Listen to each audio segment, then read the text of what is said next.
tal? Sean todos muy bienvenidos a este nuevo formato con caras conocidas, caras que ya tenemos bien identificadas y que sin duda son precedente de la opinión aquí en Jalisco, específicamente en la ciudad de Guadalajara y en todo México. Quiero presentar esta noche a Juan Pablo Altamirano, a Fernando de Sabre y a Ramiro Escoto en este nuevo programa, con este formato que se llama Los Otros Datos, donde vamos a estar platicando de muchísimos temas de total relevancia. Buenas noches, Ramiro. Muchas gracias, Orson, Juan Pablo, Fernando. Una semana movidita, un tema que se dio martes, en donde curiosamente Jalisco regresa al semáforo amarillo, ¿no? Y que puede dar, entre otras cosas, luces a, la apertura en el tema turístico, pero el que más preocupa, el tema de la educación. Buenas noches, Juan Pablo Altamirano. Mi estimado Orson, pues feliz de comenzar este proyecto. Digo, como bien dices, ya veníamos de algunos años, ya veníamos incluso el año pasado con aquel programa desde la pandemia, que incluso llegó a ser su emisión diaria. Hoy empezamos en este nuevo formato, los otros datos. Aquí es donde se van a enterar justamente de los otros datos que tanto se presumen desde Palacio Nacional. Y caray, sí, pero siempre no, de la Auditoría Superior de la Federación. Ya estaremos hablando justamente en el programa, grave, muy grave, y caray, digo, sin querer queriendo, ya empinaron al auditor, ya está empinado. Fernando de Sabre, buenas noches. ¿Qué tal? ¿Cómo estás, Orson? Muy buenas noches Ramiro, buenas noches, Juan Pablo. Buenas noches a todos ustedes que a través de esta nueva plataforma, este nuevo programa, nos hace el favor de seguirnos y sobre todo de escucharnos y vernos. Será importante tener también su opinión, pero pues aquí tenemos otros datos.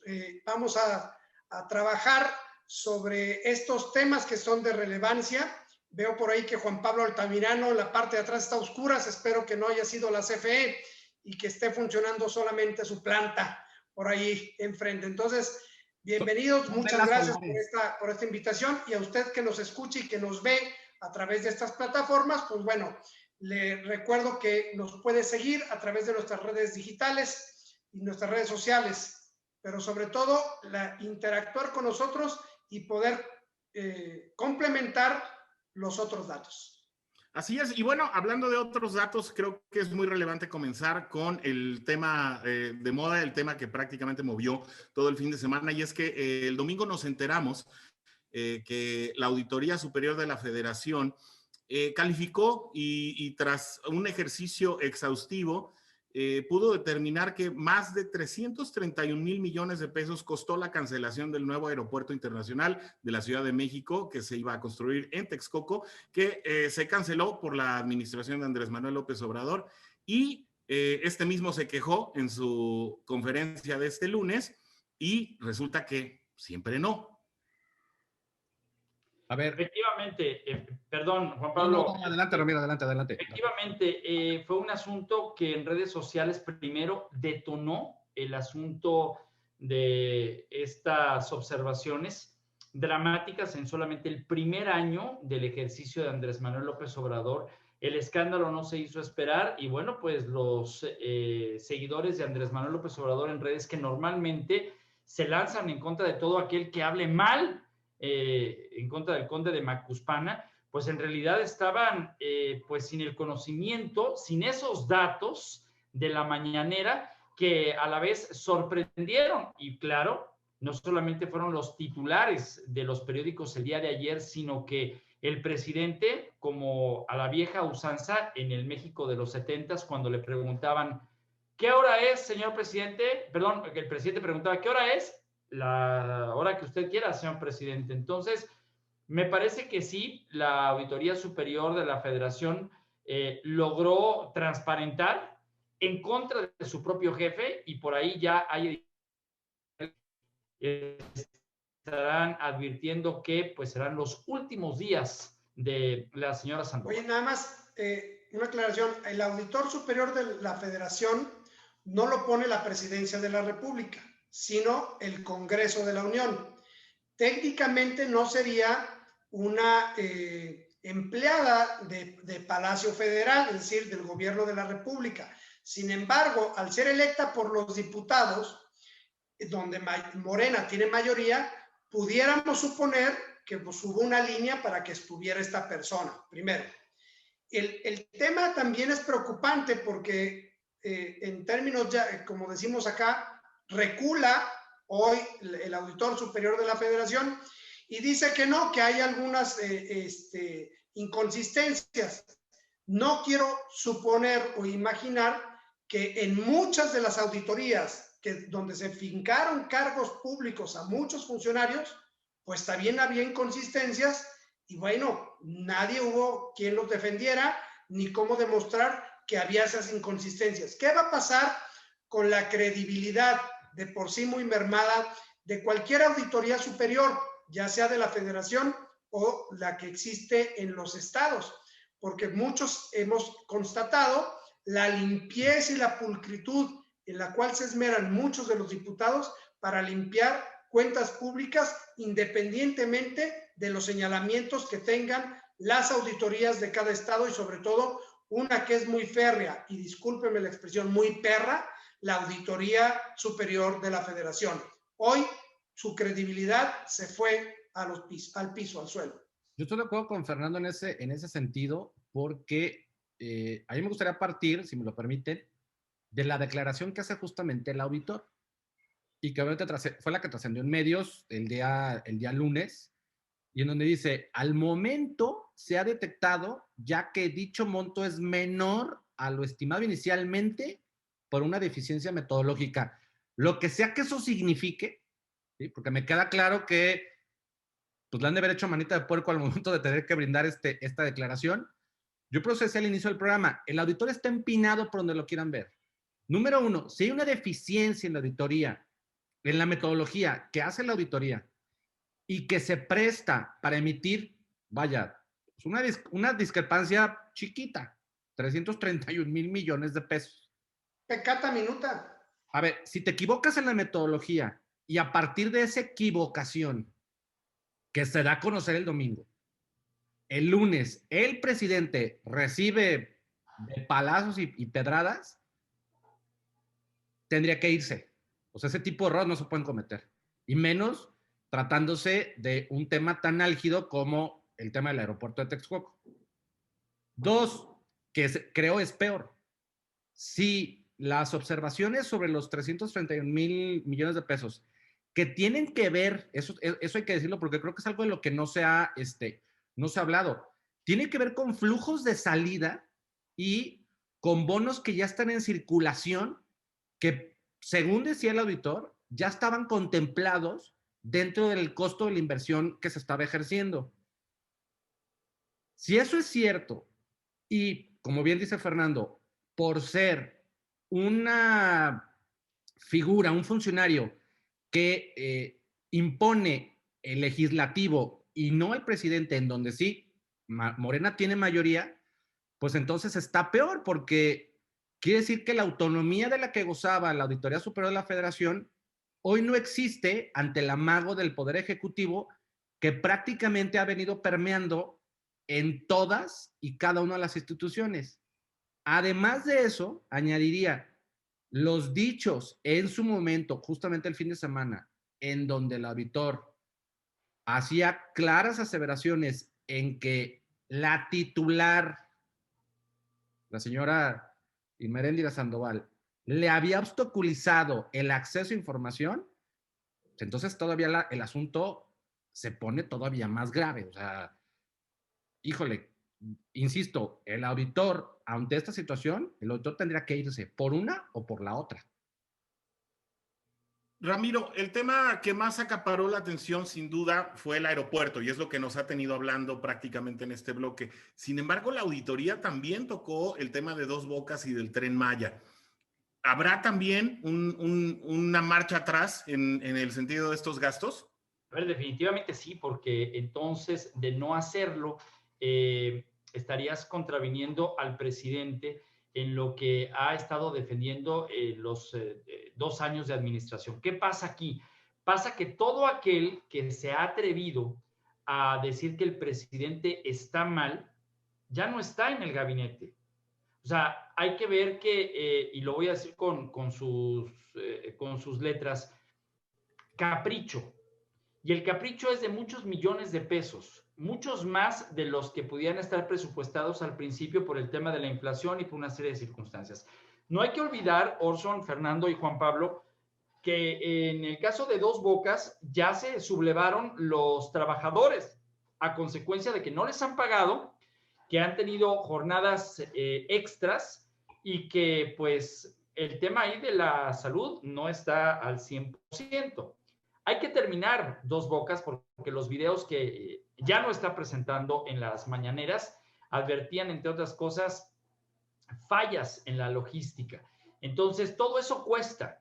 Hay que recordar las inundaciones que hubo ahí recientemente y que pues dragar cuesta y no estaba presupuestado. Entonces, sí los excedentes de Dos Bocas específicamente y lo que será el Tren Maya, pues va a ser el gasto más inútil de esta administración, ¿no? O sea, me parece que lo que dice Juan Pablo ahorita en el teleprompter, que al presidente López Obrador le molesta todo lo que sea transparencia, por supuesto, y es que son los otros datos, los que él quiere, los que están en las cuatro paredes de Palacio Nacional, pero los que acá afuera, pues tienen una relevancia importantísima, aún y cuando estamos hablando que según el tema de la economía nacional, hoy precisamente martes, una calificadora nos dio un crecimiento de 5.5 puntos.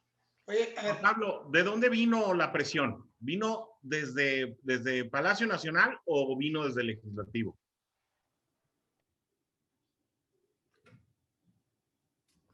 Ya, perdón. ¿La presión para hacer la manita de puerco al auditor? Correcto. No, a ver, seguramente la presión vino directamente desde Palacio. A mí lo que, la verdad creo que ya a mí en lo particular ya me molesta es que el señor presidente, ante cualquier dato que pone en evidencia el pésimo manejo de la administración, solamente tiene que decir otros datos y sigue sin presentar absolutamente ni un solo dato. O sea, él dijo que cuando cancelara el aeropuerto de Texcoco, iba a presentar una lista de todas aquellas empresas que estaban en contubernio con el entonces gobierno federal del señor Enrique Peña Nieto. A la fecha no ha presentado una sola lista. O sea, no hay nadie detenido por el caso de corrupción. No hay detenidos por la corrupción en los comedores para migrantes. No hay una sola lista de detenidos en torno a la parte del huachicol. Caray, cada que el presidente dice, nosotros tenemos otros datos, pues está muy bien, presenta los otros datos. O sea, ¿cuándo va a presentar los otros datos? Fer, ¿cuáles son esos otros datos? bueno, yo creo que esos otros datos son los que él tiene en su imaginario, en donde al inicio de la administración se le planteó que pudiera hacerse más baratos. Es decir, los datos que él tiene son datos ficticios que no coinciden con la realidad. Esos son los otros datos de Andrés Manuel López Obrador. El tema aquí es que hace un momento decía Ramiro, ya empezaron los trabajadores a sublevarse, bueno, a protestar. ¿No estarán también ahí metidos los militares o los militares, como no estaban metidos ahí, le van a tener que entrar a terminar también esas mega obras?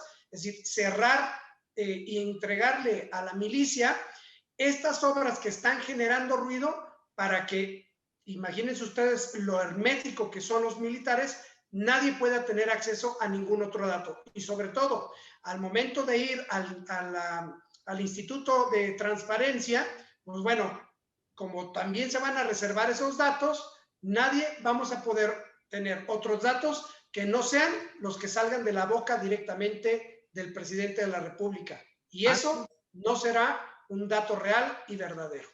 Oye, antes de pasar al otro tema, Orso, perdón, a ver, eso que dice Fer es cierto. Dos cosas para justamente pasar al tema. Una, y lo preguntaba justamente en redes sociales, ¿recuerdan alguna otra vez, alguna otra ocasión en donde la Auditoría Superior de la Federación se haya retractado de la publicación de cifras? Yo honestamente no lo recuerdo. Me puse a buscarlo, pero de verdad no encontré una nota. Casi todas las notas hablan de lo que ocurrió apenas hace apenas 48 horas. Eso por un lado. Y dos, a ver, ¿cuántas veces hemos tenido acceso a la manera en cómo se gastan los dineros dentro del ejército? O sea, yo estoy 100% de acuerdo con Fer. Al ejército se le han, en este sexenio, no en el de Calderón, no en el de Peña Nieto, en este sexenio, en el de Andrés Manuel López Obrador, al ejército, a las Fuerzas Armadas de nuestro país, se les ha encomendado acciones y ocurrencias para las que no están preparados ni están debidamente capacitados. Y todavía les vamos a pedir rendición de cuentas. Híjole, a ver, esto está muy riesgoso, muy riesgoso, muy riesgoso. Antes de pasar al siguiente tema, tengo una noticia que seguramente tendremos que revisar. La Fiscalía General de la República está solicitando en estos momentos el desafuero al gobernador de Tamaulipas. El tema no es menor, es ya una carpeta de investigación con la confirmación de que Francisco Javier Cabeza de Vaca está inmiscuido en delincuencia organizada y recursos de procedencia ilícita, según el presidente de la Jucopo. Ya se dio vista al Congreso de la Unión y esta noticia pues también generará datos interesantes respecto al comportamiento de algunos gobernadores y este tema que pues ya se va a dar como parte de como seguimientos, ¿no?, jurídicos y penales en contra de gobernantes. Los otros datos van a ser los que salgan, los otros datos van a ser los que salgan de cada uno de los estados, las auditorías que hace la Auditoría Superior de la Federación a los recursos que ha entregado a los estados para poder minimizar el trancazo al presidente de la República, que lo decía Juan Pablo, no hay un antecedente de que se echara para atrás. Yo les digo una cosa, no hay un antecedente, salvo la estela de luz y la estafa maestra, que hacia atrás tengamos nosotros conocimiento de que se atenta contra las instrucciones o contra las indicaciones de un presidente de la República. Esta sería la tercera ocasión. Desafortunadamente le ocurrió en el segundo año y creo que fue un error político muy grave. Y precisamente hablando de instrucciones y para poder dar cierre a este bloque, vamos a tratar otro tema un poco más de índole local y que también sin duda estará en parte de la opinión pública y que sin duda esta misma opinión estará muy dividida, y es el regreso a clases que la Asociación de Colegios Particulares está anunciando para el 1 de marzo.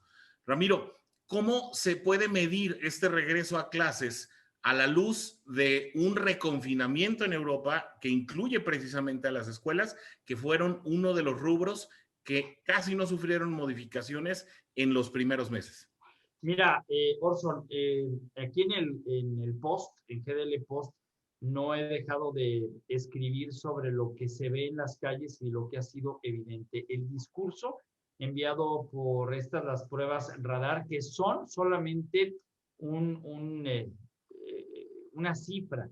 Hay que conjuntar la que se da en las llamadas pruebas rápidas de casa. Hay que buscar el tema de las pruebas que se hacen en laboratorios privados, etcétera. O sea, han bajado en las cifras, pero también hay que reconocer que se bajó la guardia. El asunto de esta rebeldía que ya presentaron las escuelas particulares, en donde dijeron, nosotros el 1 de marzo vamos a regresar, el asunto complica muchísimo porque, perdón, no estamos todavía capacitados para poder regresar. Al menos los padres de familia del colegio donde va mi hijo dicen, no vamos a permitir que entren porque todavía no es tiempo. Porque los niños pueden traer el contagio y a los padres, a los abuelos. Y ahí es en donde el modelo educativo en Europa en algunos puntos fracasó. Los niños asintomáticos, pero los abuelos muriéndose. O sea, creo que hay que esperar un poco más. Aunque el tema económico pues parece que está ganando la carrera, y en donde hoy el discurso del gobernador dice, ya estamos en fase amarilla.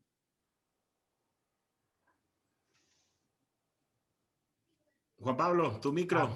El tema de la fase amarilla, sí, lo que pasa es que luego aquí mis perros hacen su concierto, entonces tengo que tener consideraciones por el auditorio. Decía, el tema de entrar a fase amarilla, a mí me parece más una presión, para no variar, hacia el gobernador, Enrique Alfaro, en donde quienes tomaron la decisión no fue el personal encargado de salud. A mí de entrada esto se me parece una salvajada y me parece una mentada a todo el personal médico que se la ha rifado, y habría que recordarle al auditorio que México es el país en donde hay más muertos dentro del personal de salud que en cualquier otro país. Así diga el presidente que él tiene otros datos, nosotros tenemos los propios, porque tenemos lamentablemente conocidos que han perdido la vida, que estaban justamente atendiendo en la primera línea de combate. Entonces, esto de parte del señor gobernador me parece un error. La revista Lancet ya publicaba por ahí del mes de agosto, si mal no recuerdo, un estudio en el que dos niños, dentro de un salón de 20 infantes representarían solamente en 48 horas poco más de 800 posibles contagios. Si a eso le añadimos la viralidad que tienen las nuevas cepas, de las que ya se dio cuenta en la comunidad internacional, y que, por cierto, de acuerdo a los otros datos que presenta siempre Hugo Gatell, aquí no pasa nada, y por eso tampoco se han restringido la parte de los vuelos, que si quieres damos justamente también ese dato con lo que presentaba Aeropuertos GAP justamente ayer martes en Guadalajara. A ver, quiere decir que hay un porcentaje muy importante, digo, porque hablan hasta de 40% de gente que se está presentando al aeropuerto infectado sin saber que tiene los síntomas. O sea, con esos indicadores, los responsables de la mesa de salud autorizaron a los colegios particulares a abrir.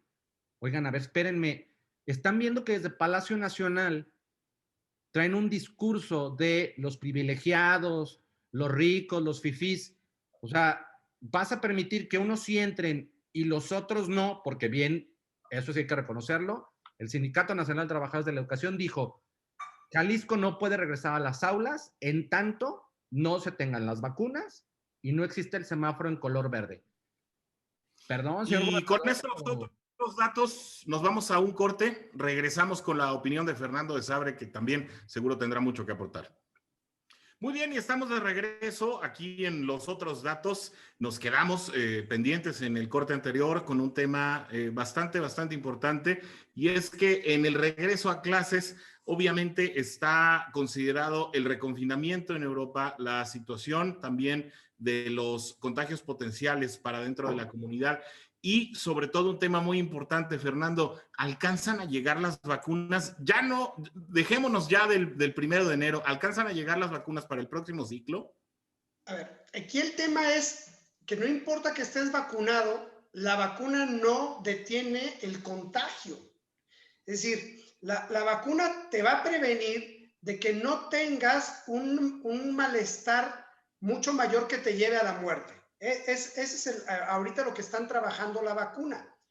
Pero una no erradica el virus. Por lo tanto, el hecho de que los niños regresen a clases y teniendo en cuenta, por ejemplo, que los salones de nuestras escuelas públicas y de muchas de las privadas en las que estuvieron por ahí algunos de ustedes, son de salones que tienen 40 o hasta 50 alumnos por grado, va a ser imposible poder controlar con un estúpido termómetro que te ponen aquí en el brazo, en la frente, donde tú quieras, y que te digan que traes temperatura de 35, porque hasta a mí me lo han dicho, de 35 o de 36, eso no quiere decir que no estés contagiado. Eso no es un filtro, eso es hacerse tarado, eso es hacerse tonto.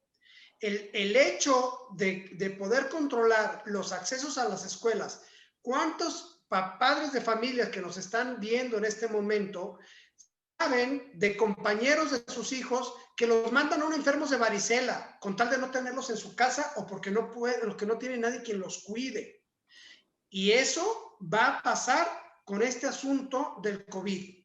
Si a esto le agregamos el asunto de las nuevas cepas que ya comentaba Juan Pablo en el bloque anterior, pues va a ser un tema de nunca acabar. No hemos aprendido, y lo vimos desde el año pasado, en marzo, cuando nos mandaron al primer confinamiento de esos 5 días, que ya son casi 12 meses, que ya se cumplió un año. Vamos atrasados. Ya se cumplió un año, ¿eh? Ya por se eso, cumplió 12 un año. meses. Hace ya 2 días, los 5 el días domingo que son 12 cumplió meses. un año de los 5 famosos días. El tema aquí es, vamos atrasados y no hemos, en aquel entonces dijimos, tenemos la oportunidad porque estamos aprendiendo de la experiencia de España, de la experiencia de Italia. No aprendimos absolutamente nada de esa experiencia. Y en esta vez vamos a volver a clases con la experiencia que ya tuvieron ellos, que tuvieron que cancelar nuevamente las clases, los vuelos, volverse a encerrar, en fin, no aprendemos. Y los mexicanos, para eso nos pintamos solos. Nos brincamos la ley, pues nos brincamos la mesa de salud. Los políticos se brincan la ley, se brincan la luz y a los temas de salud, perdón, y además vamos a una elección el 6 de junio. Aquí lo que va a preponderar es lo político y no la salud. Doy la bienvenida a Miguel Ángel Arévalo y precisamente con esa pregunta quiero arrancar contigo, Miguel Ángel. ¿Se está dando prioridad a los temas de salud? ¿Se está dando prioridad a la presión de los padres de familia que no soportan el encierro? ¿Se da la prioridad al tema económico? ¿Qué es lo que está predominando? Orso, buenas noches, Juan Pablo, Fer, y a toda la gente que nos ve en ese primer episodio, gracias. Pues sí, considero, reculando y más bien apoyando lo que dice Fer al final de su participación, se está dando una mayor prioridad a otros temas aparte de la salud, ¿no? Conocemos que el presidente de la República se ha rehusado a seguir las indicaciones que su propio gobierno federal emite con referencia a los temas de salud y prevención. Lo vimos el día de hoy, en donde recibe al presidente de Argentina, Alberto Fernández, y lo recibe sin cubrebocas, cuando el propio presidente Alberto Fernández trae puesto el cubrebocas, y Andrés Manuel López Obrador es el único mexicano que llega sin cubrebocas, ¿no? Ahora, en el tema de la educación, de la vuelta a clases, considero que sí se está dando prioridad al tema económico. Lo dice el propio presidente de la Asociación Nacional de Escuelas Particulares o Colegios Particulares, si me equivoco en el nombre, que ya no pueden más, que ya están en una situación realmente agravante en materia económica los colegios particulares. Es cierto, esto es cierto. Al menos aquí en Guadalajara hay decenas de instituciones privadas que han tenido que cerrar las puertas, bajar la cortina desde el año pasado, pero así como ellas, hay cientos y decenas de restaurantes, antros, discotecas que pues, han tenido que cerrar. Aquí la discrepancia viene en el punto: ¿por qué sí se abren los restaurantes? ¿Por qué sí se abren las discotecas y no se abren las escuelas? A ver, también es un tema de entender que los niños sí pueden contagiarse, cosa que al principio se decía que no. Ya hemos visto que sí se pueden contagiar, pero que no tienen, o al menos el porcentaje de niños que han fallecido por el COVID-19 es mínimo, es inferior. No obstante, lo de los restaurantes y los bares y las discotecas. Entonces, pues siendo parejos, una cancha pareja es, oye, si permites a las discotecas y a los bares abrir, ¿por qué no vas a permitir a una escuela abrir en donde los niños tienen una menor afectación que los jóvenes, que van a estar contagiando el virus por todos lados y que sí van a requerir hospitalizaciones? Es un tema muy difícil. Yo, ¿qué haría personalmente? Yo no permitiría regreso a clases, sino hasta al menos el próximo ciclo escolar en agosto. Y puntualizando tu pregunta al inicio que le dijiste a Fernando, no creo que lleguen las vacunas a tiempo, definitivamente no. Al menos sí seguiré el ejemplo de lo que está haciendo Argentina, y es poner a los maestros en primera línea de vacunación. Oye, aquí hay un tema, efectivamente lo que plantea Miguel Ángel es por qué los bares sí y las escuelas no. Es que no deberían de estar abiertos los bares. O sea, el tema es el que no deberíamos de tener una estrategia mucho mejor a la que se está teniendo. Y estamos actuando nuevamente por estupidez política en lugar de una lógica de salud. Y eso es lo que nos puede llevar a muchas muertes. Estamos viendo que, bien lo dices, Miguel Ángel, los niños No es que no se contagien, los niños son asintomáticos. Yo ya lo viví en carne propia, los niños son asintomáticos y también contagian. El niño, no precisamente los niños tienen que estar con oxígeno y hospitalizados, sin embargo son portadores de un virus y pueden contagiar a un adulto mayor. Ese es el problema. El otro es el de los bares y los restaurantes que bajo el esquema de la cuestión económica, caray, discúlpenme, yo he sostenido una teoría. Si cerráramos 20 días bares, restaurantes, escuelas, templos y todo, 20 días, moriría menos gente que la que está muriendo por el COVID al tener esta estrategia que estamos teniendo. Es decir, se oye muy difícil, para mí es difícil, y créanme, yo perdí a mi papá por COVID hace 15 días. Es muy difícil ver una persona que no pueda respirar, es muy difícil verla morir. Sin embargo, tenemos que ver por el bien de todos, por el bien común. Y moriría, insisto, menos gente cerrando todo durante 20 días que siguiendo con la estrategia que estamos haciendo ahorita, que es un desmadre. A ver, yo estoy de acuerdo con Fernando. Ciertamente, la apertura de restaurantes y bares obedece a un tema netamente económico, pero es obvio, digo, esto obviamente ya se alargó muchísimo más de lo que nosotros hubiéramos deseado, incluso imaginado, y lamentablemente todavía se va a alargar, al menos en México, en América Latina se va a alargar, yo creo que todavía hasta julio del próximo año, porque nos va a tardar muchísimo tiempo en tener las dichosas vacunas. Pero a ver, concretamente en el caso de las clases, conmigo se acercó, personal docente de colegios particulares en la zona de Chapalita, en la zona de Arboledas, para decirme, oye, Juan Pablo, nos acaban de meter a una reunión y esto es esta es la cartilla que nos leyeron. No es opcional para los maestros si quieren o no ir. Se tienen que presentar. El que no quiera presentarse, pues simplemente va a tener que renunciar y entonces el colegio buscará quien pueda hacer frente a estas clases. Ahora, la parte compleja de la que nadie ha hablado, por eso agradezco muchísimo a nuestro teleauditorio que de pronto se comunica con algunos de nosotros para darnos datos más reales, ¿no? Por eso los otros datos.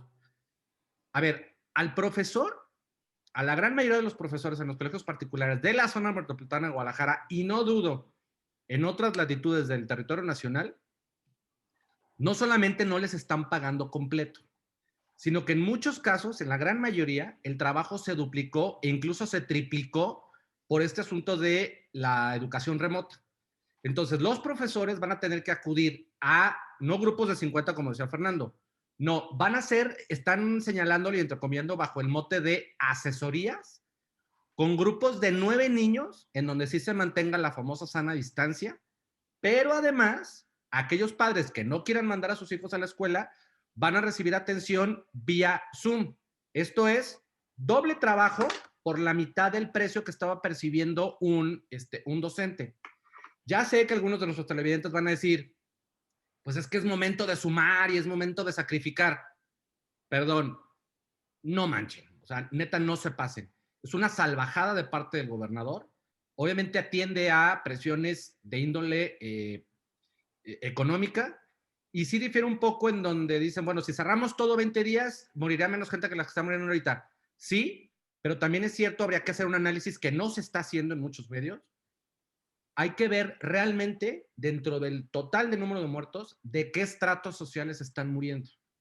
Porque algo que aquí se dijo en el programa, bueno, en el otro programa que teníamos, el transporte público y los tianguis son verdaderos focos de contagio en toda esta dinámica que lamentablemente, entre que unos abordan bien y otros abordan sin ton ni son, más el que no se quiere poner el maldito cubrebocas, nos tienen hoy como el tercer país con más muertos a nivel... Claro, así es.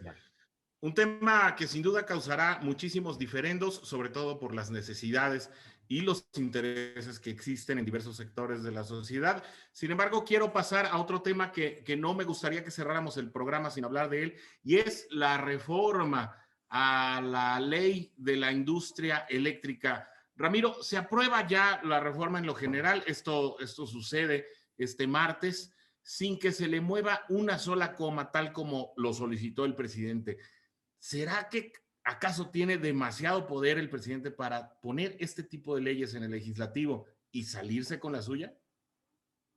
El dato lo dice todo y se los comparto. Fueron 304 votos a favor, 179 en contra y 4 abstenciones. El dictamen que reforma y adiciona diversas disposiciones de la ley de la industria eléctrica la tarde de este martes. Claro que tiene poder el presidente, siempre lo tuvo. Hay que recordar que en los primeros días en Palacio Nacional se reunió con algunos diputados que él quería posicionar como no solamente los encargados de la bancada, no solamente de Morena, sino de otros partidos de izquierda. El presidente lo ha dicho una y otra vez. Las decisiones tienen que beneficiar a México, más allá de cualquier tipo de visión o cualquier tipo de crítica que pueda venir de los neoliberales o de los opositores, haciendo ver en su narrativa que cualquier diputado que no esté de acuerdo, pues es un enemigo de la nación. Ojo, porque Fabiola Loya, que es representante de Jalisco por Movimiento Ciudadano, vota en contra, pero también advierte que el dictamen de aprobarse daría libre albedrío para el tema de las gasolinas que vendrían sucias, de mala calidad, que afecta no solamente la salud, sino la vida misma de los motores de los vehículos. Y además, el tema de la producción de energía eléctrica, que lejos de bajar, ya ve lo que ha pasado en el discurso. Claro que los diputados están al servilismo, claro que están buscando satisfacer el sí al presidente, porque acuérdense que muchos de ellos estarán pidiendo licencia pues, para lanzarse a otro puesto público.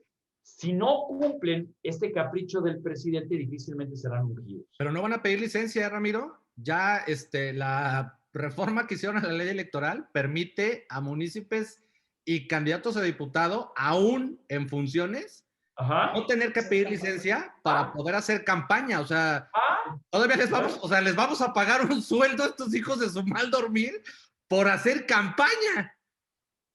Supongo yo que el presidente ya tiene la fotografía de la pizarra electrónica de los que sí votaron a favor, pues para que comience a fluir, ¿no?, la bendición. Son cosas que solo pasan en México, sin duda. Y algo que está sucediendo en México, precisamente hablando de energías, es que todos los países del mundo se están moviendo hacia energías más verdes, energías renovables, todos excepto México, que se está recargando en el combustóleo y en el gas, Juan Pablo. A ver, más allá de filias y fobias, estimado televidente, le voy a pedir, por favor, que vea lo que le vamos a pedir a otra producción que nos incluya en el programa. Es justamente este video de 5 minutos que emite desde sus redes sociales Ricardo Anaya, y en donde justamente habla de este tema. El señor Dava, hay que reconocerlo, tuvo bien azules para irse a parar afuera de la refinería y todavía grabar lo que tenía que grabar, obviamente con base en lo que apunta, como bien dices, pues vaya, un nuevo paradigma dentro de lo que tiene que ver las energías. Pero a ver, si le parece, vamos primero rápido a ver el video y ahorita regresamos. La iniciativa de reforma a la industria eléctrica de López Obrador, que pretenden votar esta semana, te puede afectar a ti muchísimo más de lo que te imaginas. Te quiero decir por qué te va a afectar, por qué es un gravísimo error y en el fondo, por qué lo están haciendo, aunque ellos no quieren que lo sepas. Hoy la energía más barata y más limpia es esta, la que se genera con los rayos del sol, que son gratis, abundan en México, no contaminan, o con el viento, o con plantas muy modernas de ciclo combinado. Bueno, pues actualmente, por ley, la CFE tiene que comprar la electricidad más barata para podértela vender a ti en tu casa, en tu negocio o en una fábrica, lo cual es bueno por el costo, pero también porque es la más limpia. Pero la iniciativa de López Obrador va en sentido totalmente contrario. Lo que promueve es generar energía sucia y cara. Y tú has de estar pensando pues, que eso no puede ser cierto. O sea, ¿cómo puede un gobierno preferir la electricidad más cara y que además contamina? Bueno, pues la razón es muy grave y no quieren que la sepas. Le voy a poner pausa para poderme acercar a la refinería y a la termoeléctrica de Tula para poderlo explicar. Mira, ahí está la refinería de Tula. En esa planta gigantesca se transforma el petróleo en gasolina, eso todos lo sabemos. El problema es que queda un desperdicio que se llama combustóleo. Y el gobierno tiene tanto combustóleo pues que ya no saben qué hacer con él. Ya no tienen dónde almacenarlo y venderlo no es buen negocio como hace años, porque cada vez más países prohíben quemarlo, pues justo porque contamina muchísimo. Entonces López Obrador y su gobierno dijeron, bueno, ¿qué carambas hacemos con el combustóleo de Pemex? ¿Sabes cuál fue su brillante idea? Quemarlo para generar electricidad justamente en las termoeléctricas de la CFE. Pero por favor vean la contaminación que produce la quema del combustóleo en esta termoeléctrica de Tula. Más que con la ley actual, no pueden quemar todo el combustóleo de Pemex, porque están obligados a dar preferencia a la energía más barata, que es la limpia. O sea, para poderlo quemar todo, pero más imagínate la contaminación, para eso están cambiando la ley. O sea, es un disparate que te va a afectar por dos razones. Primero, pues porque van a contaminar el aire que respiras, el aire que respiran tus hijos. Mira, ayer en Salamanca, lo puedes ver en las noticias, tuvieron que decretar contingencia justo por la quema de combustóleo en una termoeléctrica de la CFE que es igualita a esta. El problema es real. Y segundo, pues también te va a afectar porque cuesta 5 veces más caro generar la electricidad quemando combustóleo. Entonces, una de dos. O te suben la luz o usan los impuestos para subsidiar, lo cual implica que haya menos dinero para servicios, como agua, calles, caminos, hospitales, medicinas, becas. O sea, de algún lado tienen que tomar ese dinero. Si esta reforma se aprueba, significará retroceder décadas. O sea, nos vamos a quedar con lo peor, con el combustóleo que contamina, con las plantas viejas, con la energía cara. Y fíjate, los apagones de los últimos días no van a ser nada comparado con lo que puede venir. Mira, si lo que estoy explicando no fuera verdad, entonces ¿por qué tienen tanta prisa? Y ya sé que es una iniciativa preferente, pero por favor le pido al gobierno que no cometan este error, que consulten especialistas de la UNAM, de las mejores universidades mexicanas. Se van a dar cuenta de la gravedad. Pero al gobierno le pido que deje de mentir. Asómense al mundo. La intermitencia de las energías limpias sí tiene solución. En Islandia el 100% de la energía proviene de fuentes renovables. En Noruega el 98%, en Kenia el 70%. Y nosotros apostando por el pasado, por contaminar de esa manera el aire, lo que importa es que el país tenga energía suficiente, limpia y a buen costo. Por eso hago un atento llamado a las fuerzas de oposición y también a los legisladores de Morena que sí quieran el bien de México, a dejar de lado argumentos ideológicos, a que discutamos con razones. Les pido que no cometamos este gravísimo error. A ver, como vio, estimado televidente, creo que el tema es muy claro y más allá de si estamos de acuerdo o no con Ricardo Anaya, creo que pone énfasis en algo que a mí me parece muy irrelevante del video, que es justamente el inicio. México es uno de los países que más días de sol tienen en todo el año. Son 292 de 365. Ese es el promedio de días de sol que tiene México. Caray, hay regiones desérticas en este país, bellísimas por cierto, en donde podrían perfectamente instalarse parques de generación eléctrica a partir de la energía solar. Ya no digamos la eólica, ¿no? Que bueno, en voz del presidente, pues afean lamentablemente los paisajes, ¿no? Ahí en la Rumorosa. Caray, es un tema muy delicado en donde México prácticamente se está aislando del mundo y en donde por la manera en la que se está produciendo este desperdicio que es el combustóleo, y México ya no tiene capacidad, y como bien dice el señor Ricardo Anaya, ya no hay capacidad para almacenarlo. Pues entonces la opción más viable y más barata es quemarlo. Eso nos va a terminar pasando factura tarde o temprano en este país, por no decir que en materia de competitividad, prácticamente México, pues vaya, pasaría a la bolsa de los indeseables, con un rezago energético, y aunque el presidente diga lo contrario, una dependencia que más allá de ser del 65% en términos de gas natural, podría llegar a índices quizá del 85%, de no concretarse este ofrecimiento que vino desde Venezuela, en donde pues Nicolás Maduro de pronto dice, oigan, pues yo les vendo gas, ¿no? Híjole, a ver, si va a ser igual de desastroso que cuando aquel intento del gobierno federal para comprarle la gasolina a Venezuela y que por ello tuvimos justamente el desabasto en enero del año pasado, del 2019, híjole, a mí sí me preocupa mucho esa parte y de verdad, increíble que un país de los que más días de sol tiene, los argumentos que están utilizando en términos de vamos a tener la autonomía energética en México, el discurso está muy bien, pero entonces hazlo pensando en las nuevas generaciones, no tratando de viajar en el tiempo a la década de los 70. Ya sabemos dónde va a acabar eso. Si vamos a recurrir al petróleo, bien sencillo, estimado televidente, es un recurso finito, se va a acabar.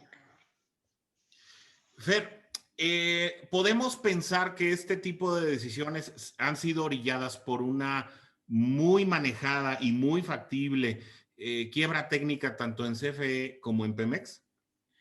Yo creo que los datos que tiene el presidente o que quiere mostrar el presidente de la República es precisamente eso, porque, a ver, son 4 años los que le quedan de gobierno.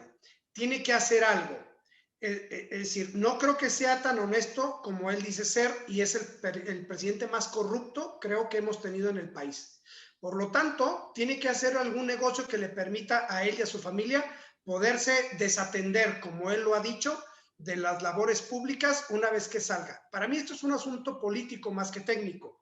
Si estuviéramos en quiebra técnica de Pemex o de la Comisión Federal de Electricidad, ya estarían invirtiendo precisamente en lo que decía Juan Pablo, en los lugares que son propiedad de la nación, que tienen perfectamente espacio como para poder generar energía limpia y poder ellos proveer a la misma red de la Comisión Federal de Electricidad de energía más barata y más limpia.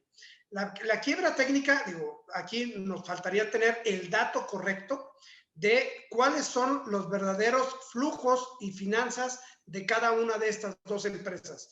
No pudiéramos expresar una opinión correcta y veraz porque no tenemos acceso a esos datos por más que los pidamos. Los datos con los que nosotros contamos señalan que Pemex es una empresa que sí está quebrada, pero tiene muchos años quebrada, y la Comisión Federal de Electricidad es una empresa que pudo haber levantado a través, y discúlpeme, lo siento mucho, pero a través de la reforma energética que generó Enrique Peña Nieto.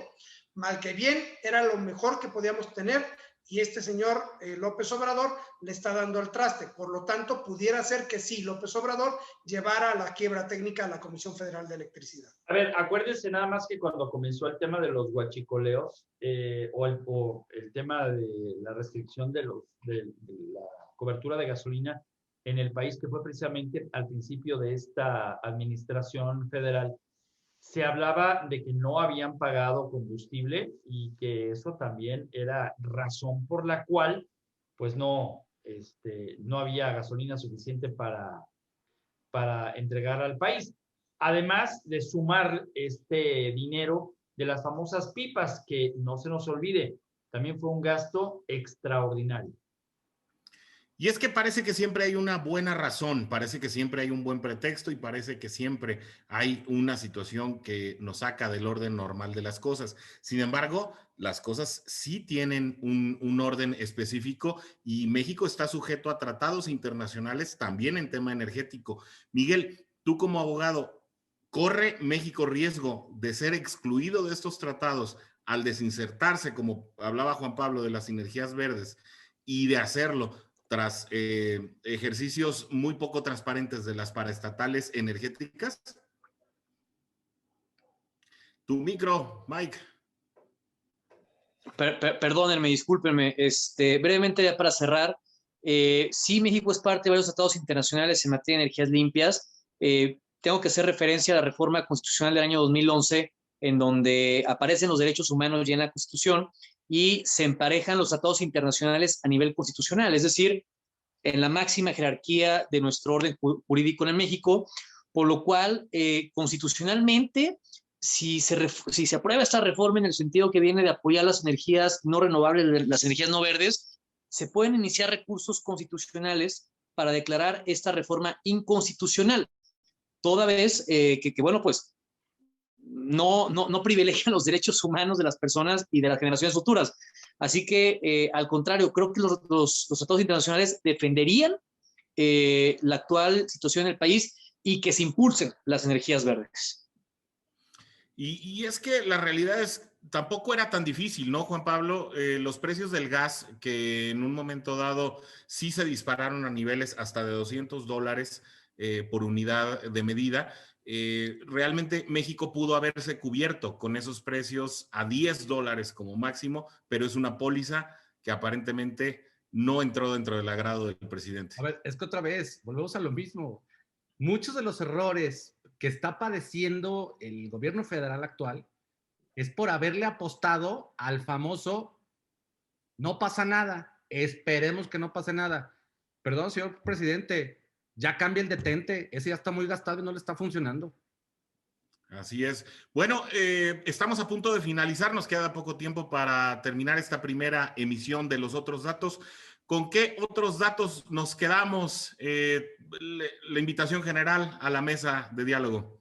Yo habría que esperar este 1 de marzo. Se me hace que vamos a tener un problema muy serio de contagios en Jalisco, producto de los niños. Espero que me equivoque. Oigan, pues ya reaccionó el gobernador de Tamaulipas a esta situación y dice que Morena filtra una supuesta acusación en mi contra, dice Francisco Cabeza de Vaca en sus redes sociales. Y de nuevo, el uso faccioso de la justicia donde no hay delito. Se orquesta una embestida política. Esperaré a ser notificado para tener detalles y fijar mi posición. Nunca he violado la ley, dice, y me defenderé ante cualquier atropello. A ver, ¿no es una cortina de humo este tema? Lo más probable es que sí. Pero ¿Para ocultar qué? De Vaca tiene otros datos. O sea, aquí el asunto es, cada cortina de humo que se está levantando es ¿para qué? ¿Será para el asunto de los dineros que no cuadran? O para lo que pase con las elecciones. ¿O las vacunas que no llegan? ¿O que no hay contagios? No, o que abogados aquí como Mike trabajan para defender empresas extranjeras y saquear al país. O sea, no. Eso fue un agravio ya, directo. Ya vámonos. Fernando, ¿cuáles son los otros datos? No, yo creo que los únicos datos son los que tiene Andrés Manuel López Obrador.